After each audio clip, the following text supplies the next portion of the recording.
Did you listen to that? That's how your pakora should sound. So today I'm going to show you how to make a base pakora mix which you could use to make any pakoras. Also going to show you how to make halloumi pakoras, onion pakoras, prawn pakoras, and vegetable scrap pakoras. And as a bonus, also going to show you how to make a delicious and easy mint, coriander and yogurt chutney to go with it. So now we are going to make the base of the recipe, and you can use this to make any pakora you want. Get your chickpea flour and add your spices such as garam masala, cumin seeds, turmeric, chili powder and baking powder. Mix it, and this will be your base for any pakora. You can now put this in a sealed container, and you can use this mix anytime to make pakoras. Next we'll be chopping some garlic and ginger. The most efficient way to peel ginger is to use a spoon and just scrape it off. You'll get around all the corners with minimal wastage. See, I'm adding extra fresh ginger and garlic to each of my pakoras, but this is completely optional because it's a personal preference. See, for the vegetable scrap pakora, you could literally add any vegetable from your fridge or pantry. See, for my pakora mix, I'm adding broccoli stems, carrot and onions because I have loads of them and I need to get it used up. Next, I'll be adding salt to this mix. Give it a good mix. I'll be adding a large pinch of the same spice mix to my vegetables, along with the ginger and garlic. Give it a mix and let it marinate for a few minutes. Next, we'll be doing the same thing for the onion pakora.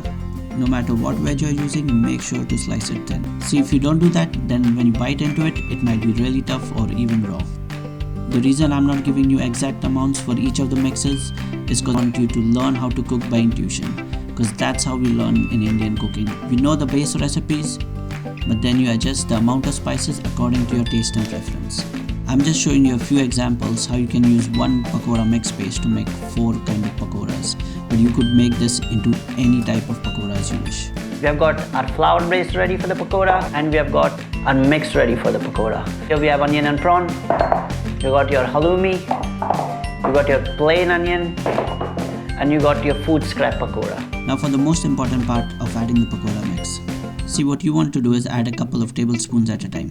Give it a good mix and then add a couple of drops of water. See, it will all depend on how wet your base is. What you want to do is gradually add little at a time, just enough to coat the base mix. What you don't want is turning it into a batter. You just want to add enough so it clumps together. And don't worry, there's no wrong way of doing this. Just make the pakoras a few times and then you'll know what kind of consistency you prefer. See, I want you to have fun with this recipe, so feel free to change the amount of spices that go into it and the thickness of the batter. See, the amounts are just meant to be a guideline to any recipe. You should feel free enough to change it according to your taste and your preference. So next I'm going to show you this deliciously easy mint and coriander chutney. So for the mint and coriander chutney, you'll need 2 parts coriander to 1 part mint, some ginger, half a lime and some salt, and a little bit of water to get the chutney started in the grinder. Just roughly chop the mint and coriander to go in the mixer. Oh, and you need a chili. I forgot the chili. So take your mint and coriander, put it in, add your roughly chopped chilies. Add your ginger, lime and pinch of salt. So be adding a dash of water to get it started. You'll be blitzing it until it's nice and smooth. And then finally you'll be adding it to the yogurt. Make sure to add little at a time according to your taste and preference. Taste it to see if you need some more salt. Next we'll be frying the pakoras. For frying the pakoras, fill half the pot with neutral oil such as sunflower, vegetable or rapeseed oil. Heat the oil to 180 degrees and then drop the pakoras in small batches. See, if you don't have a thermometer, drop a small amount into the hot oil. If it goes to the bottom and rises up immediately, that means the oil is ready. Make sure not to overcrowd your pot with too many pakoras, because that will drop the temperature of the oil. The pakoras will take longer to cook, making it soggy. And I don't think anyone likes soggy, oily pakoras. Flip your pakoras ever so often, and that will make sure they are cooked on both sides. Once they are that nice dark golden brown color, that's it ready. So if you like this video, make sure to subscribe, like, leave a comment and turn on your notifications to know when the next video is coming up.